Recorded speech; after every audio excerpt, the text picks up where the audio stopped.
Now, in early 2003, singer Luther Vandross was putting together a song he wanted to dedicate to his father, Luther Vandross Sr., who was also a singer but had passed away from diabetes when Luther Jr. was just 8 years old.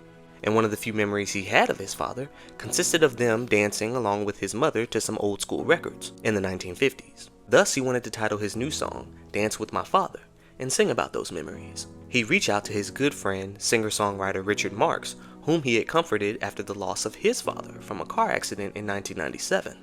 And we talked on the phone for about 2 hours, and he just knew what to say, and it was a turning point. Flash forward maybe 6 more years later, he had just the title. And he called me and he said, I want to write a song with you called Dance with My Father.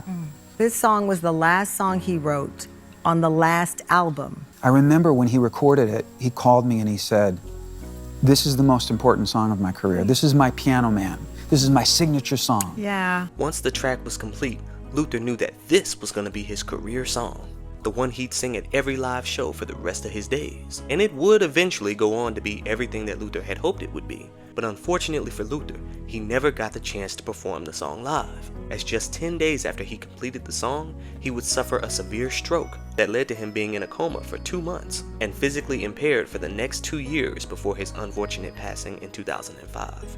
But his last song, Dance with My Father, would be a massive hit. The song and its album won him 4 Grammy Awards, including Song of the Year at the 2004 Grammys. But due to Luther's health condition at the time, he was not able to attend.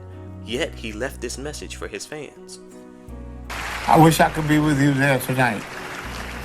I want to thank everyone and for your love and support. And remember, when I say goodbye, it's never for long, because I believe in the power of love. Richard Marx would accept the award for the song that they had both crafted together, and played the piano while Celine Dion performed a cover of the song in tribute to not only Luther's father and Richard's father, but also in tribute to her own father, who had passed away just 2 months earlier. Her live cover would be one of many covers done over the years, as the song is so beloved. And as a tearjerker, anytime that song is performed, it always leaves the audiences feeling emotional. I only wish that Luther would have had the chance to perform it, as he was so excited to honor his father through music.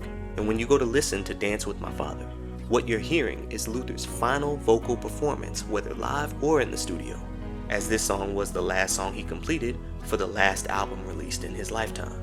Feel free to check out my documentary, Luther's Last Years, which details the last 2 eras in Luther's lengthy career. It touches on his life, his unfortunate passing, and the legacy he leaves behind. And shout out to Richard Marx for coming through for his friend and contributing to a record that touched the hearts of so many. I'd play a song that would never ever end. How I'd love, love, love to dance with my father.